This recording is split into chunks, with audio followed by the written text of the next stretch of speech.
Nunca pensé que una simple cena familiar terminaría siendo el momento exacto en que mi mundo, y el de ellos, cambiaría para siempre.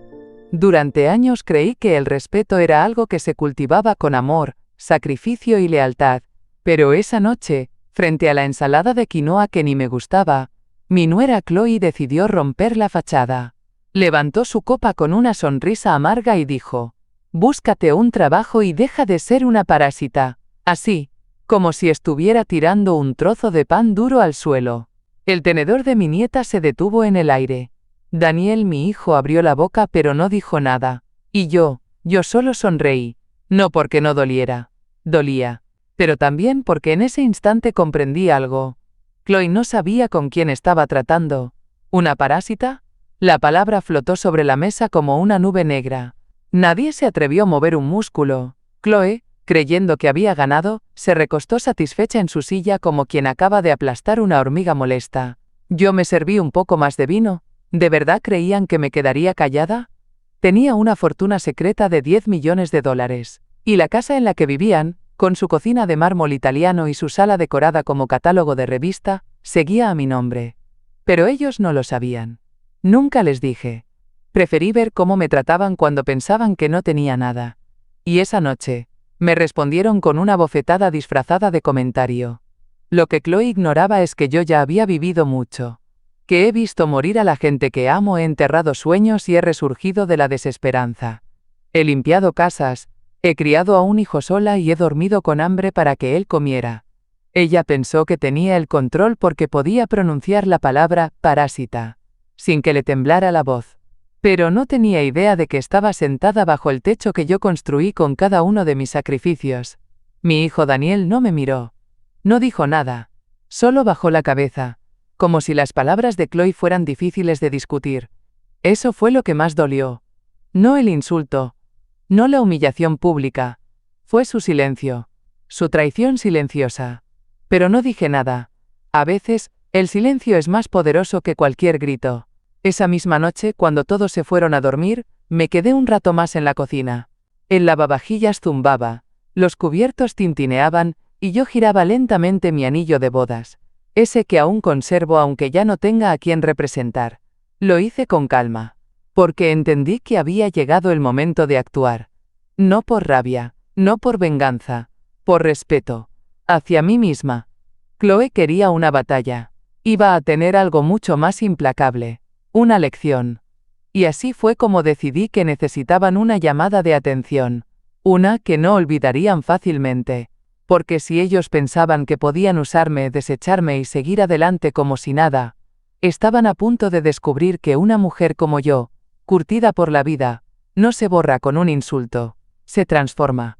Y se levanta más fuerte. Cuando todos se fueron a dormir me quedé sola en la cocina, frente al fregadero, lavando platos con movimientos automáticos. El agua caliente me quemaba las manos, pero no me importaba. Era como si la piel ardiente me recordara que aún estaba viva, y que ya no iba a permitir que me trataran como un mueble más en esta casa. Tenía las manos firmes, sí, pero por dentro me temblaba todo. La rabia y la tristeza se mezclaban con una claridad inquebrantable. No iba a permitir ni un insulto más. Esa mujer, porque ya no me salía a decirle, mi nuera, me había desafiado en mi propia casa. Y lo peor, Daniel no había abierto la boca para defenderme. ¿Qué clase de hijo ve a su madre humillada y no dice nada? ¿Dónde quedó ese niño que lloraba en mis brazos cuando tenía fiebre, al que le cantaba para dormir porque no teníamos calefacción y las noches eran frías? Parásita. La palabra se repetía en mi cabeza como un eco cruel. Fui a la alacena y saqué una taza de cerámica agrietada, la que uso cada noche para tomar mi manzanilla. Me senté en la mesa, envolviendo la taza con las dos manos, como si pudiera absorber algo de calma. Pero ya no había calma que me alcanzara sin justicia. Esa madrugada, antes del amanecer, marqué un número que no usaba desde hacía años. El señor Dev, mi abogado. Un hombre discreto, de esos que entienden el valor del silencio y el poder de los documentos bien redactados. Cuando escuché su voz al otro lado, no me tembló la voz. Necesito verte, le dije, no es urgente, es importante. No le di detalles, no los necesitaba. Él sabía que cuando yo llamaba, era porque algo se estaba moviendo bajo la superficie. No iba a gritar. No iba a llorar. No iba a mendigar respeto ni a provocar una escena para que el vecindario tuviera de qué hablar. Yo no era esa clase de mujer. Yo era la que había criado a un hijo con dignidad. Y si ese hijo había olvidado quién era su madre, estaba por recordarlo. Me fui a la cama sin decir nada. Daniel y Chloe dormían en su cuarto, ajenos al pequeño terremoto que acababan de provocar. Pero a partir de ese momento, el suelo bajo sus pies ya no era firme. Al día siguiente, durante el desayuno, fingí normalidad. Preparé tostadas, puse la mantequilla en la mesa, pregunté si querían café o té. Chloe no me miró. Daniel murmuró un gracias, sin levantar la vista. Y yo, mientras untaba mermelada en una tostada, ya tenía la primera cita con el señor Deb agendada. Nadie notó nada, pero en mi interior, algo había cambiado. Había dejado de ser la madre sacrificada y silenciosa. Ahora era la dueña de la casa, la mujer con una fortuna escondida, la viuda que aprendió a sobrevivir, y que estaba dispuesta a recuperar su lugar. Porque si ellos creían que podían pisotearme sin consecuencias, iban a descubrir algo que Chloe jamás imaginó. Cuando una mujer ha perdido todo y aún así se levanta, se convierte en la fuerza más temida de todas. 5 años atrás, la vida me cambió de golpe. Mi marido falleció una tarde de otoño, justo cuando yo comenzaba a pensar que podríamos disfrutar de la vejez tranquilos. Con él se fue una parte de mí, pero también se abrió un vacío tan grande en casa que el silencio me dolía. Daniel me insistió para que me mudara con ellos. Así no estás sola, mamá, me dijo. Y yo, con el corazón roto y una maleta pequeña, acepté. Al principio todo fue amable. Chloe sonreía, me ofrecía té y hasta me preguntaba por las recetas de la familia. Pero bastó que viera que yo no era una invitada de paso, sino parte del hogar, para que su sonrisa comenzara a marchitarse. Nunca lo dijo directamente, pero sus gestos hablaban por ella. Cerrar la puerta de su habitación al verme pasar, cambiar la conversación cuando entraba en la sala, dejarme fuera de las decisiones más pequeñas como elegir el color de una toalla. Daniel, ay mi Daniel, él se dejaba llevar por la marea, nunca fue confrontativo. Si Chloe torcía la boca, él miraba hacia otro lado. Si ella lanzaba un comentario pasivo-agresivo, él fingía no oírlo. Decía que no quería conflictos. Pero a veces, el silencio duele más que un grito. Yo no les dije que la casa era mía, que cuando Daniel se casó, les ofrecí vivir allí sin pagar alquiler. Tampoco mencioné mi inversión ni el dinero que guardé tras años de ahorrar en silencio. ¿Por qué? Porque quería ver con qué ojos me miraban cuando creían que no tenía nada. No por malicia, sino por intuición. Las máscaras se caen cuando el dinero desaparece. Y se cayeron. Vaya si se cayeron. Cuando dejé de trabajar formalmente y comencé a quedarme más en casa, Chloe cambió. Ya no era la nuera simpática que me preguntaba por mi juventud. Se volvió tajante, impaciente. Empezó a hablarme como si yo fuera una carga más, un gasto, una boca inútil.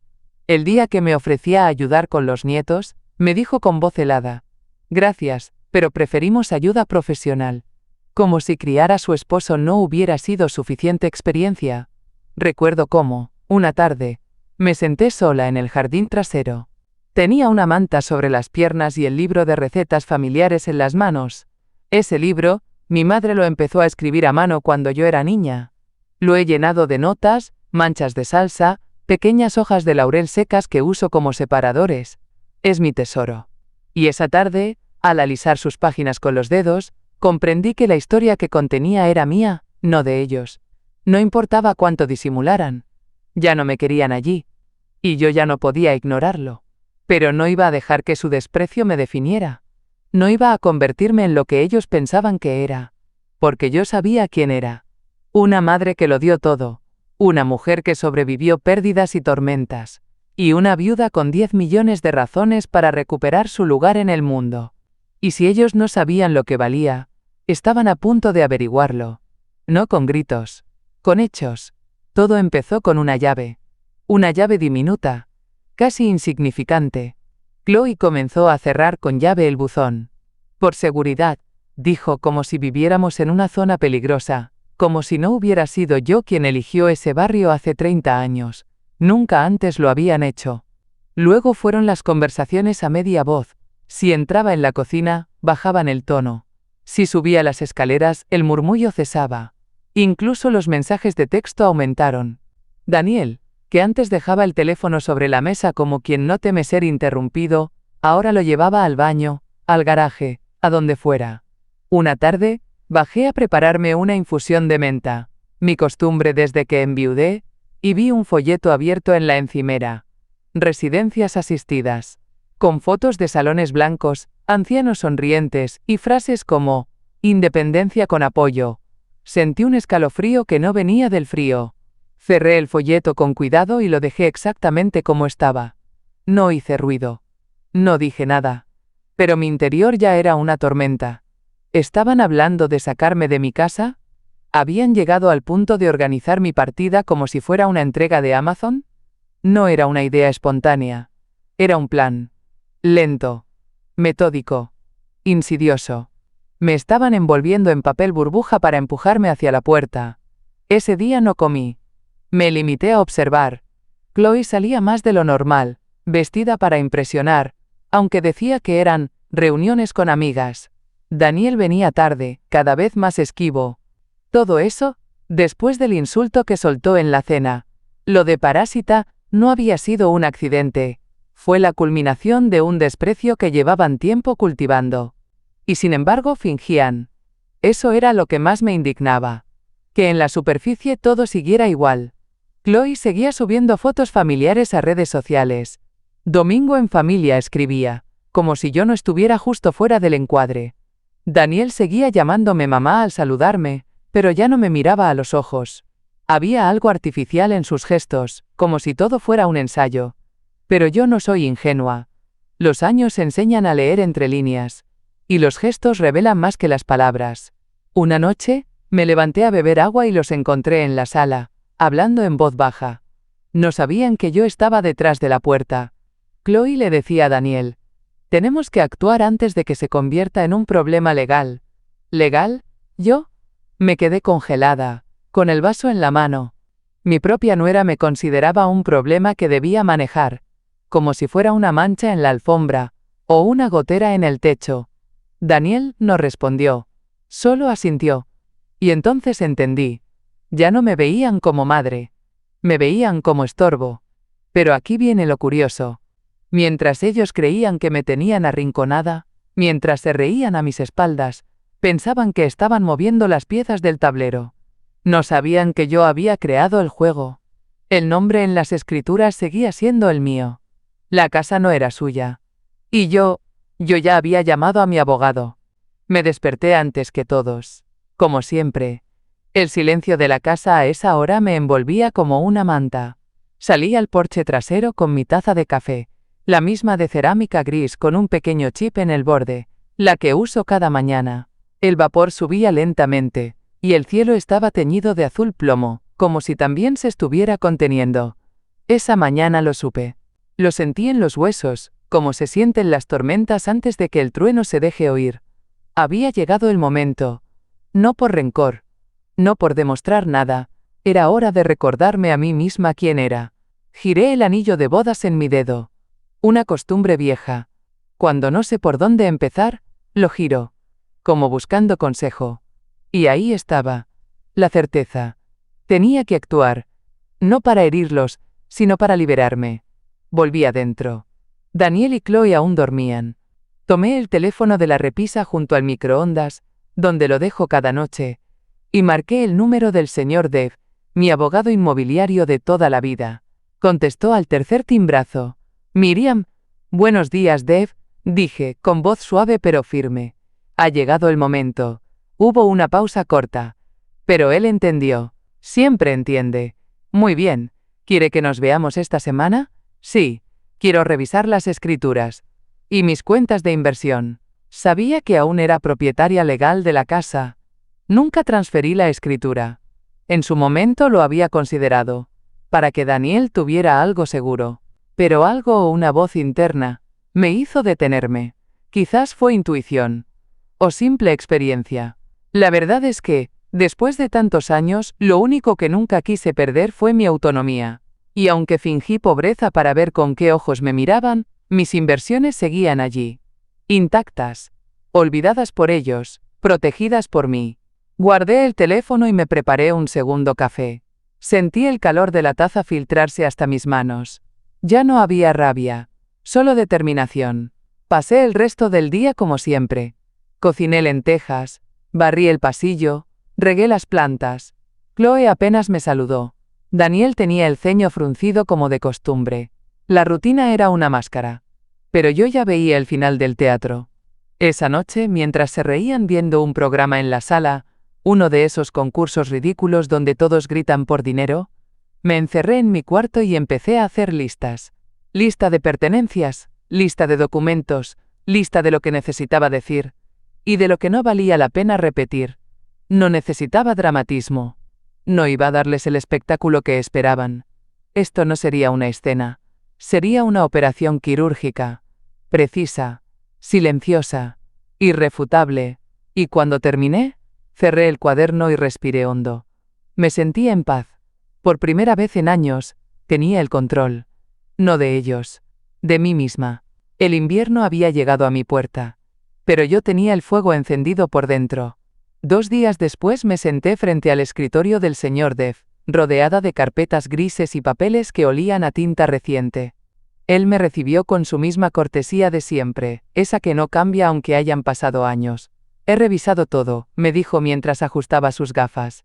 Como sospechábamos, la escritura sigue a su nombre completo. No se ha hecho ninguna transferencia. Legalmente, usted es la única propietaria de esa casa. Asentí sin emoción. Lo sabía, pero escucharlo en voz alta fue como sentir el chasquido de una cerradura girando a mi favor. ¿Y las inversiones? Abrió otra carpeta. Una más delgada pero con más peso. Su cartera está bien posicionada. No ha tocado los fondos desde hace más de 5 años. Con los intereses acumulados y los ajustes, su patrimonio neto se aproxima a los... Hizo una pausa breve y miró hacia arriba. 10 millones de dólares. No me inmuté.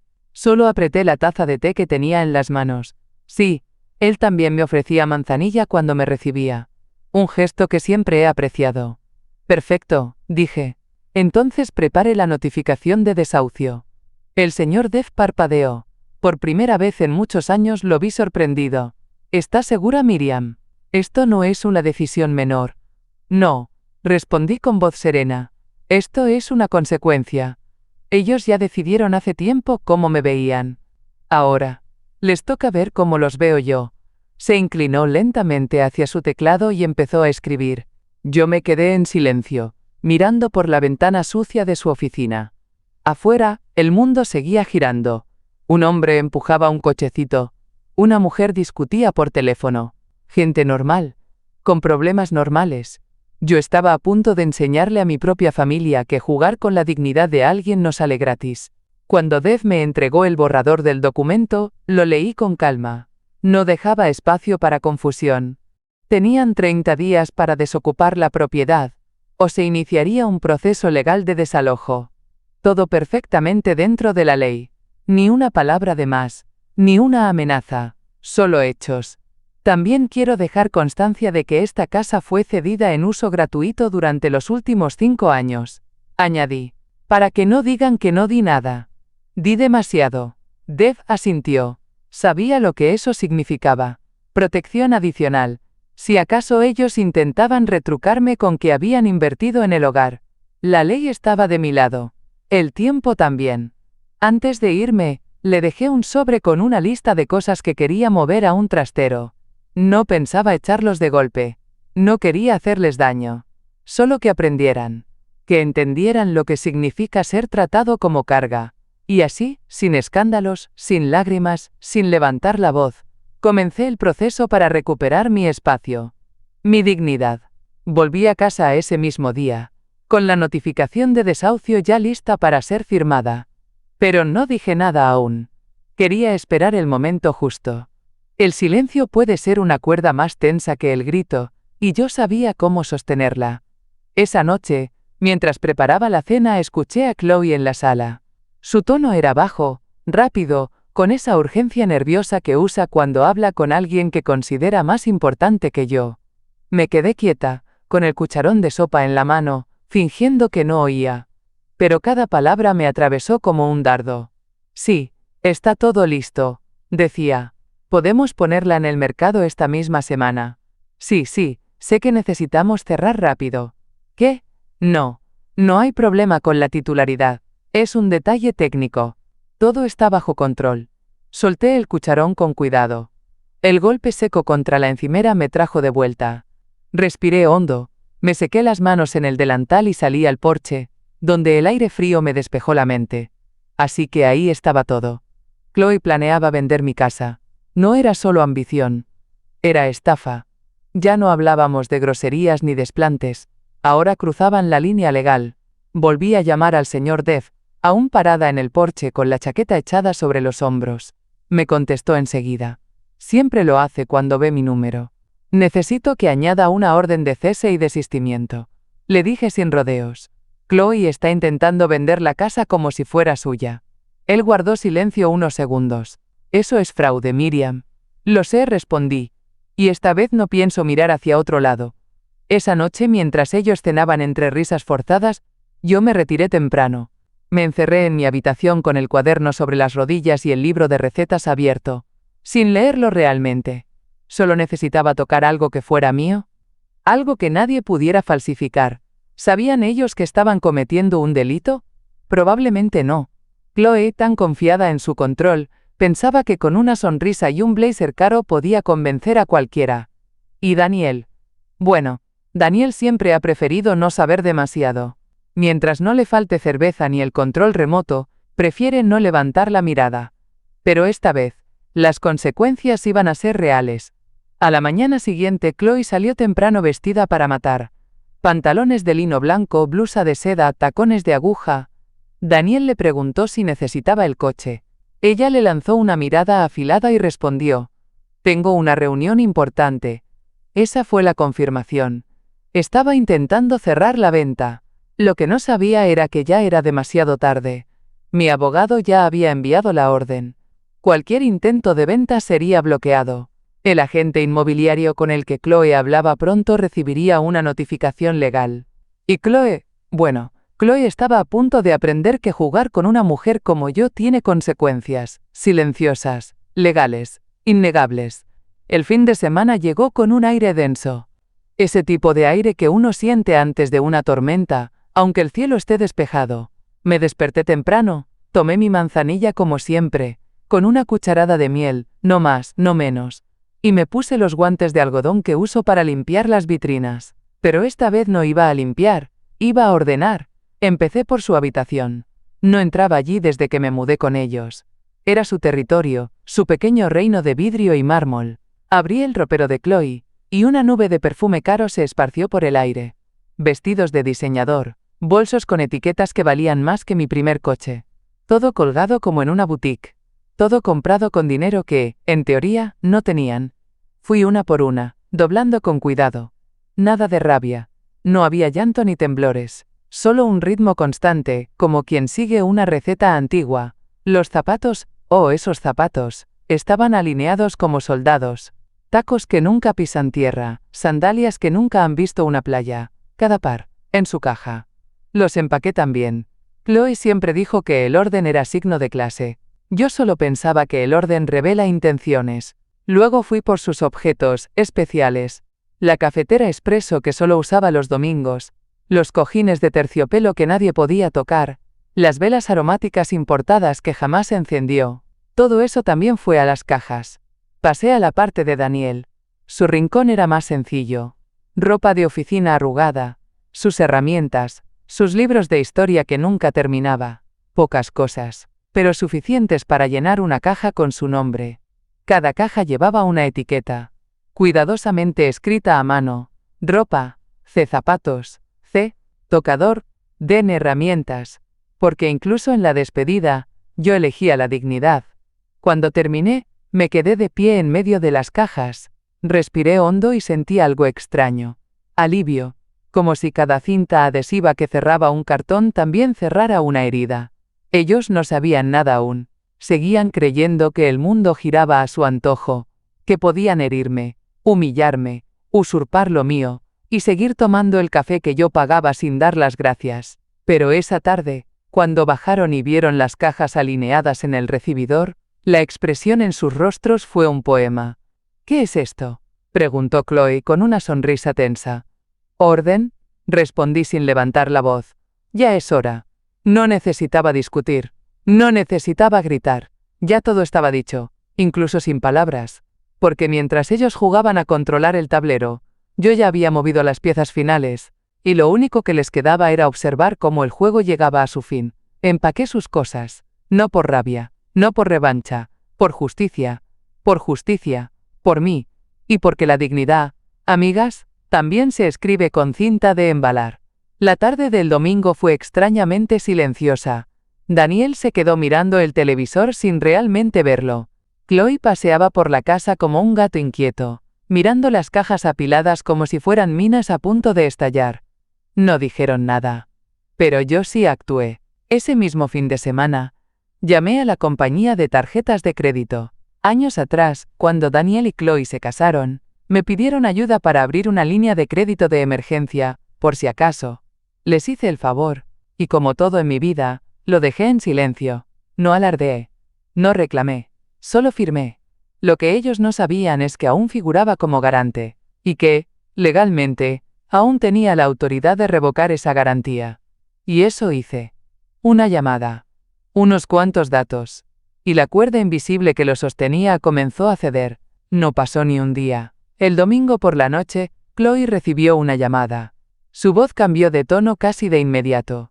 Primero fue un perdón, luego un no puede ser, después el clásico quiero hablar con un supervisor. Finalmente silencio. Colgó con la cara blanca como las paredes del baño que tanto presumía en Instagram. Me rechazaron la compra, le dijo a Daniel en voz baja, como si no pudiera creerlo. La cuenta está congelada. ¿Cómo que congelada?, preguntó él, alarmado. No lo sé. Dijeron que la línea de respaldo fue retirada, y que había una nota que indicaba posible irregularidad en los gastos. Daniel me miró por primera vez en todo el día. Me encontró sentada en el comedor, con mi taza de manzanilla en la mano. No dije nada. Solo giré mi anillo de bodas, como cada noche. Chloe se acercó como si estuviera a punto de acusarme de algo, pero su voz se quebró antes de formarse. La rabia se le mezclaba con el miedo. Su castillo de arena se estaba desmoronando, y por fin se daba cuenta de que la marea venía de donde menos lo esperaba. ¿Tú hiciste algo?, me preguntó casi en un susurro. La miré a los ojos. Solo corregí un error administrativo, dije con calma. A veces hay que revisar quién figura en los documentos, ¿no crees? Daniel se acercó entonces, confundido y con el ceño fruncido. Mamá, ¿qué está pasando? Lo que está pasando, le dije, es que las cosas vuelven a su lugar. Ni más, ni menos. No dije más. No necesitaba explicarles que habían vivido con dinero prestado, garantizado por la misma mujer a la que ahora llamaban carga, que su estilo de vida había sido posible gracias a mi nombre, mi historial, mi generosidad, y que ahora esa puerta se había cerrado. Esa noche los escuché discutir a puertas cerradas. Chloe lloraba, Daniel intentaba calmarla. La frase, ¿cómo vamos a arreglar esto?, se repitió más de una vez. Y yo mientras tanto me preparé una infusión doble, con unas gotas de lavanda. Dormí profundamente, como no lo hacía desde que me mudé con ellos. Porque no hay paz más dulce que la de saber que, sin mover un solo mueble, sin gritar una sola palabra, has recuperado tu poder. El lunes por la mañana me desperté temprano, como siempre. Preparé café, tostadas con mantequilla, y dejé todo servido en la mesa. No por ellos, por mí. Porque el ritual me daba calma, y porque ese día marcaría un antes y un después. Fui a la cocina, abrí la carpeta marrón que el señor Deb me había entregado con tanto cuidado, y saqué los documentos. Primero, las escrituras de la casa, a mi nombre, firmadas hace más de 20 años. Luego la notificación de desahucio, con la fecha clara, 14 días para desocupar. Después, un extracto bancario. Uno sencillo, sin adornos, solo los números, cifras que hablaban solas. Y por último, una nota escrita a mano, con mi mejor caligrafía. Esa que aprendí en la escuela con tinta y pluma. La dejé encima del paquete, visible, imposible de ignorar. Dijiste que era una sanguijuela. Resulta que yo era los cimientos. Esta casa ya no es tuya. Me fui a dar mi paseo matutino. 10 calles, como siempre, con mi abrigo gris, el que aún lleva una costura mal hecha en el bolsillo izquierdo. Saludar a la señora Carmella en el número 27, mirar los jacarandás del parque. Lo de siempre, pero por dentro, era otra mujer. Cuando volví, la escena estaba servida. Chloe estaba arrodillada frente a las maletas. No gritaba. No pataleaba. Lloraba. De verdad. Lágrimas silenciosas, esas que no buscan lástima, sino que vienen del golpe seco de la realidad. Daniel estaba de pie, con la nota en la mano. La miraba como si le costara entender las palabras, como si el papel quemara. ¿Esto es real?, preguntó en cuanto me vio. No respondí. Caminé hasta la encimera, tomé mi taza de manzanilla ya fría, y me la llevé al comedor. Me senté, crucé las piernas y lo miré. Nunca dejé de ser la dueña, dije finalmente. Solo los estaba observando. Chloe se levantó de golpe, la rabia ya empujando las lágrimas. Esto es una trampa. Una manipulación. Nos hiciste creer. ¿Qué? Interrumpí. ¿Que era pobre? ¿Que necesitaba su caridad? ¿Que podía ser echada sin consecuencias? No fue una trampa, Chloe. Fue una prueba. Y la reprobaron. Daniel se acercó un paso. ¿Tienes todo ese dinero? ¿Desde cuándo? Desde antes de mudarme, respondí. Lo guardé, lo cuidé. Porque no quería que nadie me amara por eso. Porque quería saber cómo me trataban cuando creían que no tenía nada. Su rostro se descompuso. No solo por la revelación. Por la vergüenza. Por la conciencia. Yo no sabía. Lo sé. Dije. Y ese es precisamente el problema. Chloe intentó recomponerse. Se limpió la cara con la manga de su suéter y murmuró. ¿Qué se supone que hagamos ahora? Tienen 14 días, dije con suavidad. Las instrucciones están ahí. También incluí contactos de agentes de alquiler, y un trastero pagado por 3 meses. No quiero dejarles todo patas arriba. Y me levanté. No con furia. Con dignidad. Porque ese día no se trataba solo de reclamar lo mío. Se trataba de hacerles entender que el respeto no se mendiga. Se gana, y que cuando se pierde, las consecuencias llegan con firma, sello y fecha límite. Esa misma tarde, el señor Dev llegó puntual como un reloj suizo. Traía consigo una carpeta con copias de todo.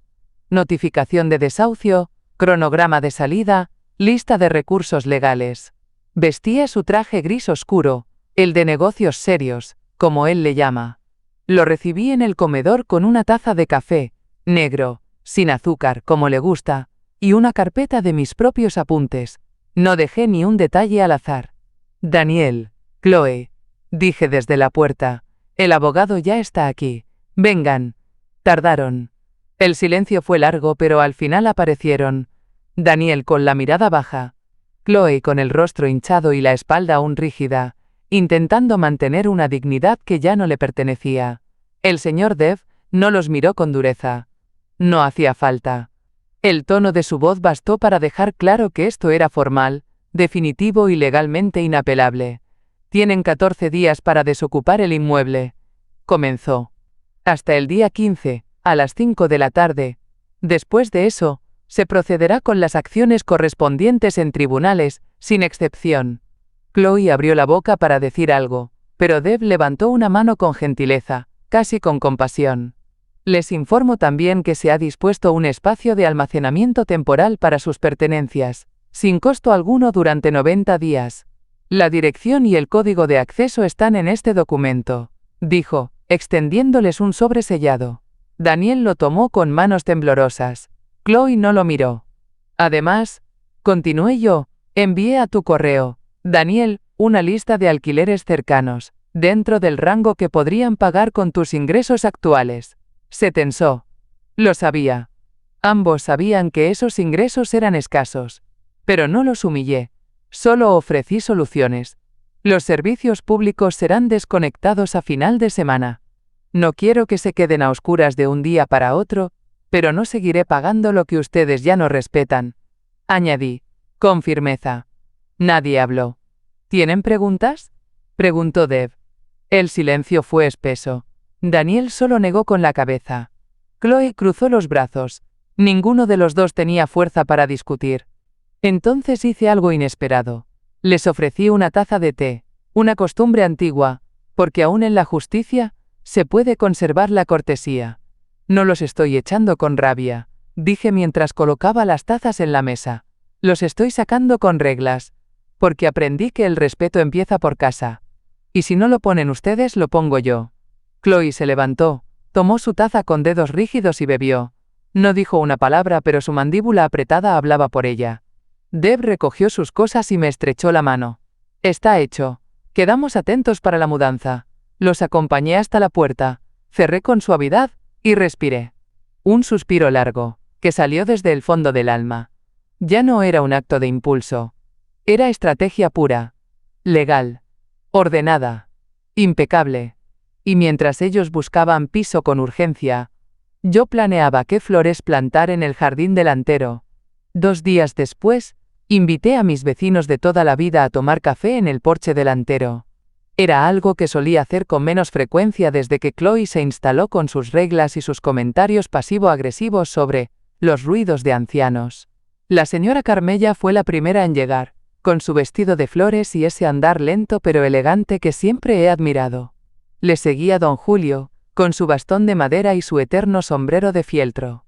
Le serví café en mis tazas de cerámica azul, esas que solo usaba en ocasiones especiales, y pusimos galletas de avena sobre la mesa redonda de hierro forjado. Conversábamos de cosas triviales: el clima, las reformas en la calle, el nieto de Carmella que entró a la universidad. Nada del otro mundo. Pero el ambiente estaba cargado, como si todos supiéramos que algo importante flotaba en el aire. Y entonces, Chloe apareció. Venía cargando 2 cajas grandes y mal cerradas, con el rostro rojo y el ceño fruncido. El maquillaje corrido. Los tacones mal puestos. Y lo peor, la humillación mal disimulada. Al verla, Carmella arqueó una ceja, con esa elegancia con la que una mujer de su edad puede hacerlo sin pronunciar una sola palabra. ¿Va todo bien?, me preguntó, dando un sorbo lento a su café. Tomé el mío, lo giré un poco en las manos, y respondí con la voz más serena que tenía. Solo estoy limpiando la casa. Chloe se detuvo un segundo. Lo oyó. Sabía que era para ella. Pero siguió caminando hacia el coche, con la espalda rígida y el orgullo hecho trizas. Don Julio soltó un pequeño carraspeo. No dijo nada, pero se acomodó en su silla como quien disfruta el final de una novela.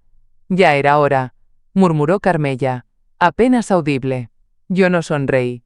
Solo asentí, como quien reconoce una verdad compartida desde hace tiempo. Chloe pasó 3 veces más frente al porche ese día, siempre con cajas, siempre con el mismo gesto amargo. Daniel no apareció. Debía estar adentro, lidiando con su propio derrumbe. Mis vecinos se quedaron un rato más. Hablamos de recetas, de recuerdos, de otras épocas donde la palabra familia significaba algo distinto. Pero el mensaje ya había sido entregado. No con insultos, no con escándalos, con elegancia, con sutileza, con la calma implacable de quien no necesita gritar para ser escuchada. Y en esa tarde de café y galletas, me sentí más fuerte que nunca, porque entendí que la justicia no siempre llega con ruido. A veces, llega con una taza caliente, una frase suave, y el eco de una mujer saliendo por la puerta que nunca fue suya. Fue el penúltimo día del plazo. Había pasado una semana completa desde que les entregué la notificación, y la casa comenzaba a respirar de nuevo. El aire se sentía distinto, más ligero, como si las paredes supieran que por fin se estaban sacudiendo el peso del desprecio. Estaba en el jardín trasero, alisando con cuidado la tierra donde pensaba plantar lirios. Mi sombrero de paja, mis guantes verdes y mi pala pequeña de siempre. Era un momento mío, íntimo, silencioso. Y entonces la escuché. La puerta se cerró de golpe y los tacones de Chloe repiquetearon contra el suelo de madera del porche. Respiré hondo. No me giré de inmediato. No le di esa satisfacción. Necesitamos hablar, dijo, con una voz extrañamente contenida, como si ensayara amabilidad. Me incorporé con lentitud, me quité los guantes y los puse sobre la mesa del jardín. Luego la miré. No con rencor. Con claridad. ¡Habla! Se cruzó de brazos. Estaba nerviosa. Eso era nuevo. No quieres hacer esto. Estás reaccionando con dolor. Piensa en Daniel. En tu nieta. Esta no es la solución. Podemos arreglarlo. Podemos empezar de nuevo. Podemos arreglarlo. Reaccionando. La típica retórica del abusador elegante. Nada de disculpas reales. Solo sugerencias disfrazadas de reconciliación. Pero yo ya no estaba en ese juego. Estoy pensando en Daniel, le respondí, firme. Justamente por eso hago esto. Frunció el ceño. ¿Cómo que por él? Porque tiene que aprender que quedarse callado ante la crueldad lo convierte en cómplice. Y porque mi nieta no necesita crecer creyendo que tratar con desprecio a una mujer mayor es aceptable. Ni siquiera en casa. Sobre todo en casa. Chloe apretó los labios. Ya no tenía máscara que sostener. ¿Y eso es lo que quieres que ella recuerde de ti? ¿Que la echaste? Me acerqué un paso. La tierra aún fresca bajo mis botas. El sol detrás de mí, tibio pero presente. Quiero que recuerde que su abuela no se dejó pisotear. Que vivió con dignidad hasta el último día. Que no fue una sombra en la esquina de la sala, ni un chiste entre sus padres. Y entonces dije la frase que había estado guardando para ese momento. El amor no anula la dignidad. Y si tengo que elegir, elijo la dignidad. Hubo un silencio. Largo. Tenso. Chloe bajó la mirada por primera vez en semanas. Adiós, Chloe, dije, con la misma voz con la que solía despedirme cuando salían a cenar y yo me quedaba con los niños. Esta vez, es de verdad. Dio media vuelta y se fue. Sin gritar. Sin llorar. Derrotada no por violencia, sino por la firmeza de alguien que por fin, se puso de pie. Volví a mi jardinería. Planté los lirios con manos firmes. Sabía que florecerían la próxima primavera. Como yo. El día de la mudanza llegó como una tormenta anunciada. No hubo gritos. No hubo súplicas. Solo cajas, caras largas y silencio. El tipo de silencio que deja espacio para el orgullo herido. Esperé hasta que el coche de mudanza estuviera casi lleno. Luego entré a la casa. Tomé una carpeta azul marino del cajón del escritorio. La había preparado con tanto cuidado como quien envuelve un regalo delicado. Y salí al porche. Chloe estaba ajustando una cinta alrededor de su último juego de maletas. Daniel hablaba por teléfono, de espaldas. Me acerqué sin apuro. Ella levantó la vista y frunció el ceño. Como siempre que no podía controlar la situación. Esto es para ti, le dije extendiéndole la carpeta. Ella la tomó sin hablar. La rigidez de su brazo delataba su incomodidad. Abrió la solapa. Sus ojos se movían rápido, de página en página. Primero, las pruebas de sus intentos de fraude. Correos electrónicos interceptados con el agente inmobiliario. Capturas de pantalla, hasta una copia de la reserva tentativa con una inmobiliaria del centro. Todo con fechas, nombres y sellos. Después, una transcripción de una grabación. No tuve que esconderme para obtenerla. Solo había activado el micrófono del asistente virtual en el salón cuando estaban solos. Esa esponja podrida no va a vivir aquí para siempre, decía la voz de Chloe. Ella tragó saliva. Cerró la carpeta con más fuerza de la necesaria. Apretó los dientes. ¿Espiabas nuestras conversaciones? Registraba amenazas, corregí. Diferencia importante. Daniel se giró, interrumpido por su tono de voz. Se acercó, tomó la carpeta de manos de Chloe, y hojeó con acento agudo el contenido. Su cara pasó del desconcierto al horror en segundos. ¿Qué es esto? Una advertencia legal, dije, señalando el último documento. Mi abogado redactó una carta formal. Si vuelven a acercarse con intención de manipular, acosar o difamar, iniciaré acciones legales por intento de estafa y acoso emocional, con todo lo que eso implica. El papel estaba firmado por el señor Dev y sellado por el Colegio de Abogados. No era una amenaza. Era un hecho. Chloe estaba lívida, blanca como el papel que intentaba esconder entre sus brazos. No dijo nada más. Daniel tampoco. Por fin, entendieron que ya no era la señora buena, que aguantaba en silencio. Era Miriam, la madre que lo dio todo, la viuda que fingió debilidad, y la mujer que, cuando se puso de pie, lo hizo con la ley en una mano, y su dignidad en la otra. Me di media vuelta, sin esperar respuesta, y volví al jardín. Los lirios ya empezaban a brotar. A veces los ciclos cierran con flores, otras, con carpetas selladas.